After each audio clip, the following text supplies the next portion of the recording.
পৃথিবীর একদিকে সূর্যাস্ত আর একদিকে সানরাইজ, কি অপরূপ দৃশ্য। এই সানরাইজ কেয়ারও করে না যে এই ন্যাচারাল ইভেন্টকে আমরা অবজার্ভ করলাম কিনা। গুড মর্নিং, সবাইকে জানাই মেঘালয় রোমার সংসারে ওয়েলকাম। আজকে অনেক দিন পর ছাদে এসেছি, আর ছাদে এসে দেখি সবাই যোগা করছে, মর্নিং ওয়াক করছে, কেউ প্রাণায়াম করছে। ফলে আমি আর কথা বলতে পারলাম না, চুপচাপ ভিডিও তুলছিলাম।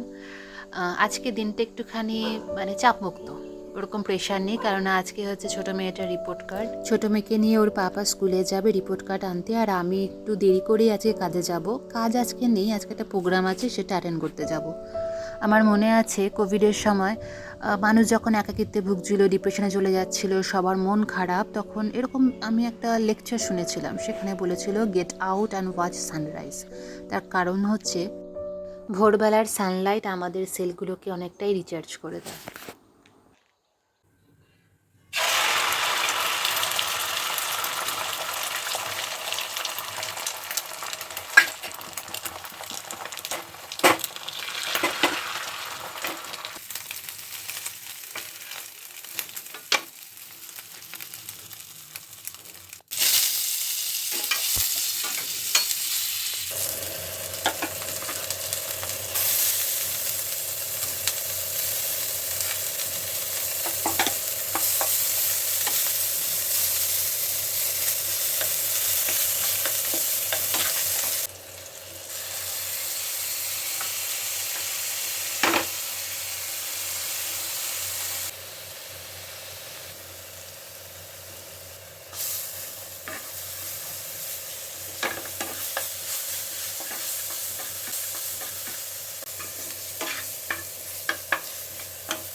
আমার মা এই অমলেটের ঝোলটা যে কতটাই সুস্বাদু রান্না করতেন, খুব মজা করে খেতাম।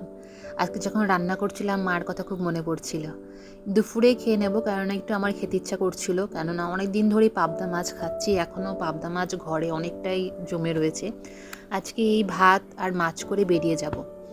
কাজ থেকে এসে ডাল আর অন্য ভাজাভুজি করে নেব।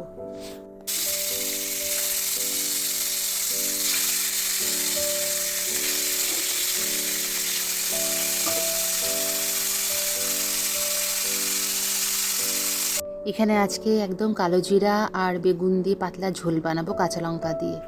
মাছের পাশেই বেগুন দিয়ে দিয়েছি, শুধুমাত্র সময় বাঁচাচ্ছি। সত্যি কথা বলতে সময় না, বাসনও বাঁচাচ্ছি, যাতে একটা বাসনেই সব আমার কাজ হয়ে যায়। সেই ঢেকে ঢেকে রান্না করব, তবে খেতে কিন্তু ভালো হয়েছিল। পাতলা ঝোল তো, সবসময় সর্ষে পোস্ত খেতে খেতে মুখটা এড়িয়ে গেছে।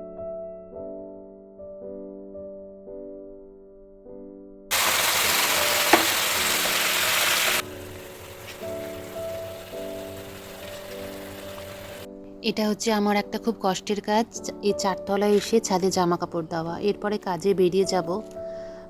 বৃষ্টি আসলে কিছু করার নেই, জামা কাপড়গুলো ভিজবে, কেননা তোলার মানুষ নেই ঘরে।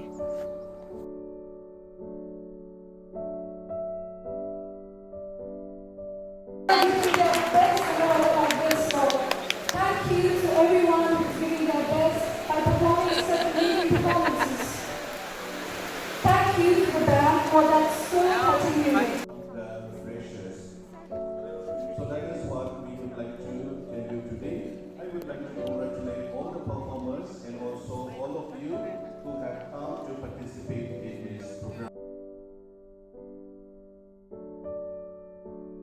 Sing our song together. We'll sing our song together. ঘরে ফিরে এসে বাদবাকি কাজগুলো শেষ করে নিচ্ছি। একটু ডাল করলাম, কেননা ডাল ছাড়া মেয়েটা খায় না, একটু ডাল থাকলে আমার শান্তি। ডাল আর একটুখানি ভাজা, ডালের সাথে ভাজা, যেটা আমাদের বাঙালিদের প্রধান খাদ্য, ভাতের পাশে ভাজা। আর এটা হচ্ছে আলু পটলের তরকারি, যেটা রাত্রে আমার কাজ চলে যাবে।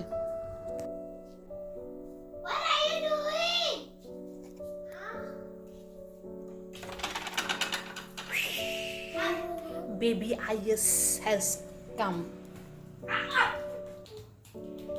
Not hard in that. Roof, why? You were running. Thank you. Then how did you? ওদের খেলার পর্ব এখনো শুরু হলো। ভিডিওটা আজকে এখানেই শেষ করছি। ভালো লাগলে এটা লাইক অ্যান্ড শেয়ার করো। দেখা হবে তোমাদের সঙ্গে নতুন আরেকটা ভিডিওতে।